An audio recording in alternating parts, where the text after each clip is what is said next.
This is Sam. Welcome to my YouTube/Patreon channel. Today's topic is going to be maturity.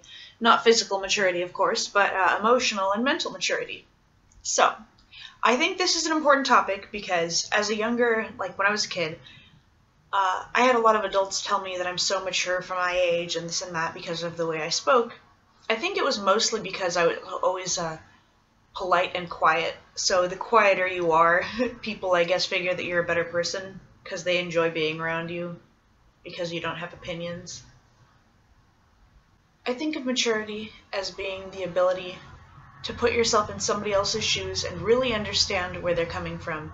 Not only in the situation that they're immediately in, not only understanding, oh, I get why they'd say that in this specific instance, but try to understand, think about as much as you know about the person, as much about their background as you know about them, as much about their family, and you'll likely find little clues to why they think in the ways that they do. I don't understand people who can truly hate other people or completely blame other people for who they are, because everybody has different experiences, everybody's dealt with different things, different people, everybody's been through different hardships or had different blessings, everybody, they're all given a little bit something different. So, who could I use as example? Let's use, gay people. Why not, right? Somebody who's straight isn't gonna know what it's like to feel, same-sex sexual attraction, right? It's just not natural to them. I know that sexuality is very complex, but I don't think it's so much of a born this way thing as a this is the person I was molded into thing. Or, maybe it is a way you're born, maybe you're born gay. Maybe that wouldn't be much of a surprise, because considering that, I'm in the US, it's very overpopulated here. Maybe we're just naturally steering toward reproducing a little slower, Let's take all the kids in the adoption systems, right? If there were more gay couples to adopt them that were not out producing their own children, there wouldn't really be any homeless or unwanted children, would there? And there wouldn't be problems with crowded housing or not enough resources to go around, because if less people were reproducing, all of those things would be a little better off. It's almost like being gay helps the environment. It is like being gay helps the environment. It does. Anything wrong with not being born gay, but that also doesn't mean that you chose to be gay,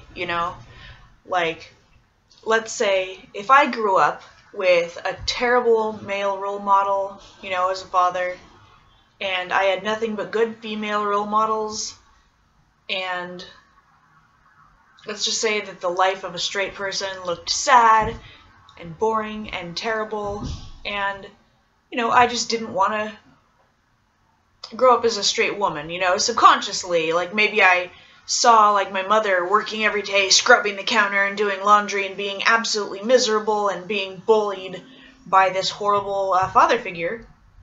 I might be a little inclined to subconsciously go, that's not what I want to be. That's not attractive to me, I might start finding males unattractive, especially if, let's say, I grow up and I have nothing but bad male relationships, and all my male friends wind up being jerks, and then I start seeing how much they glorify how women's bodies look in the media. What if I just happen to read books that lean toward having more female heroines that look charismatic and smart? I may grow up to be attracted to females. It's it's entirely possible, and there's nothing wrong with that, Let's say I'm a dude, right? And I grow up, and let's just say again, I have an awful father figure. Okay. So I've got this awful father figure and loving mother. Say that I've always wanted a father figure or a male figure to return love to me, right? Let's say that I craved that more than anything, to have a male figure look at me and go, oh, I'm proud of you. You seem like a good person. What if my subconscious very much wants that, right? As, this male that I'm growing up to be. And in my life, I find the women that I've dealt with to be unintelligent.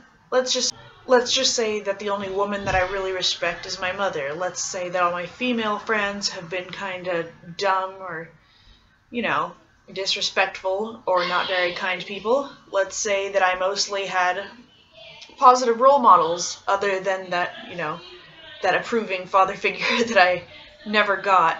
Let's just say subconsciously, I'm craving positive male interaction.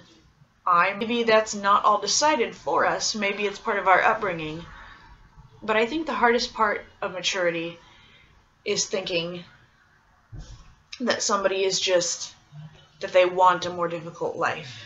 I think when it comes especially to the whole LGBT thing, I think there's a lot of ignorance there, because nobody really wants to grow up to be, persecuted and looked down on by their family, and sometimes, their colleagues, classmates, whatever. Nobody really would choose that, I don't think.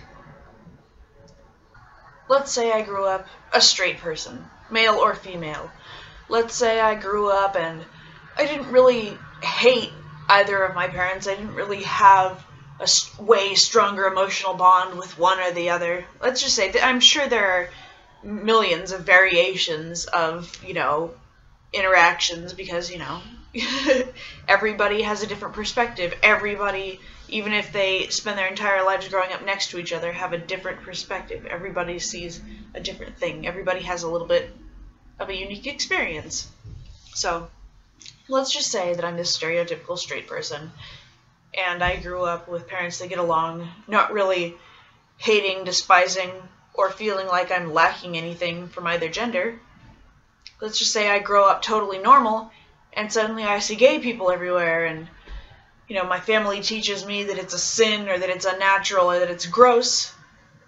I'm probably not going to have any reason to think it's not gross, but I'm also, I'm not going to have the means to understand why they're that way, and people get angry and upset over what they don't understand, and they fear what they don't understand. I think this is where religion tends to come in right here a little bit, all the time. Because if you're like, let's say you're a straight person who grew up really heavy into religion, right? You're going to think, oh man, God made this gay man and this gay woman perfectly normal, and they decided to be gay. What the hell's wrong with them, right? So this straight person, having not had, those intrinsic sexual attractions to the same sex, doesn't understand the positions of this gay man and this gay woman. They didn't have the little experiences, they didn't learn the little cues of, this is attractive, this isn't attractive, I need this, I don't need this. Strong bias kind of nudging them either way in life.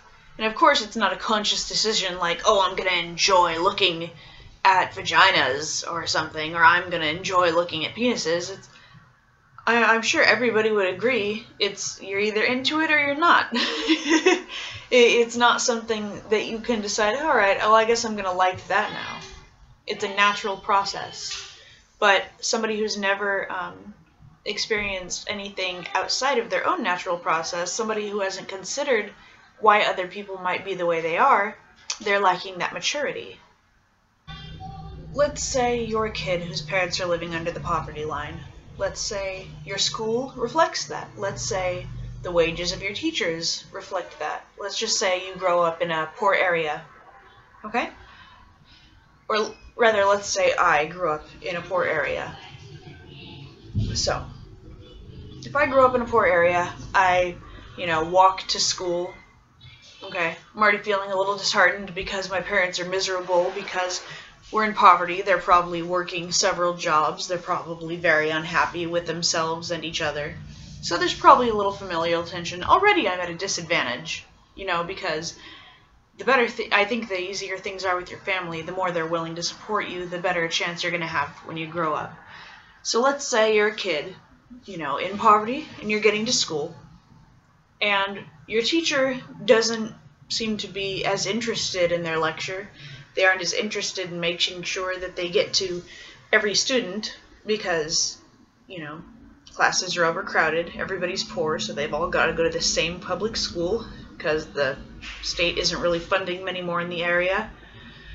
So your teacher is getting, almost no money. Your classroom is in shambles, and your teacher's miserable. They're not very focused on your education. Okay. Let's just say because it's more likely, if they're dealing with poverty, they're probably also unhappy. They probably care a little less about their job, than somebody would who's doing well off and feels fulfilled in their teaching job. So you're going to get less of an education, probably. You're probably going to be less intrigued by class. You'll probably be spending, paying less attention. And this isn't because, some poor kids are just inherently evil. It's because it's genuinely less interesting, and that's just the way the cookie's crumbling at the moment, right? Home, you try to focus on doing your homework, but your parents are screaming at each other over bills and over how they're going to get kicked out of the house you guys have been squatting in for the last few weeks. Things are obviously going to be more difficult for you as an adult. And so now let's say I'm a rich person who grew up, with a supportive family, with a school, with a teacher that wanted to be teaching at the school. Let's just say I'm lucky enough to have these things. And then I see this guy walk in, for a job interview, my job that I put up the posting for because I'm a manager, because I'm doing successfully in life, and because I had a family who helped me get the job and a successful schooling and upbringing. So let's just say I'm the hiring manager, and this person who grew up poor walks in, and their clothes are a little less nice than the last 15 interviewees I've had. Their speech is a little less clear because they got that little bit less education in school. Let's say their writing skills are a little less fancy, so their resume looks a little worse. Maybe some grammatical, maybe some spelling, organizational errors. Maybe they have a slightly smaller job history than all of my other interviewees because they happen to be hired by less other managers who saw these little quirks or these little inconsistencies. Do you see what I'm saying? I may not have the maturity to go, this guy may be the greatest worker and have, the will to learn harder than anybody else, but I've got all these other interviewees who look clean as a slate. I'm probably going to hire one of the ones that doesn't look like, this person may not look bad, but their quality as a person, their personal appearance, not just I don't mean like clothes, but I mean their confidence, their readiness, their abilities will be ever so slightly less than those who grew up privileged. And I, as the manager, the hiring manager, may not have the maturity to realize that. I think it's pretty rare for anybody to actually be a bad person, because vast majority chance is that you are made to be exactly who you are. And nobody different. You're probably the best version of yourself that you could possibly be. And you're now probably stuck with dealing with your past experiences, and it will be your responsibility and your responsibility alone to blossom your future into a beautiful flower of success. But different things are going to be more difficult for different people based on how aware, how mature, for their own lives they are, how self-aware they are, how well they understand why they are the ways they are, how much time they spend on changing those things is pretty much the only chance they have of being better.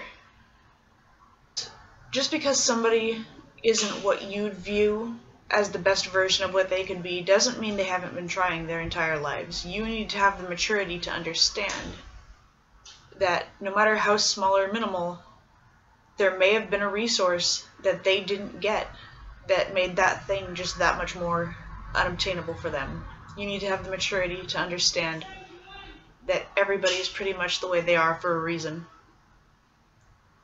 And I'm not saying some divine reason, I'm saying, events occurred to make them have the troubles that they have, and they're probably doing their best to get out of them. There's no reason to hate anyone. I hope to see you soon. Thank you for watching.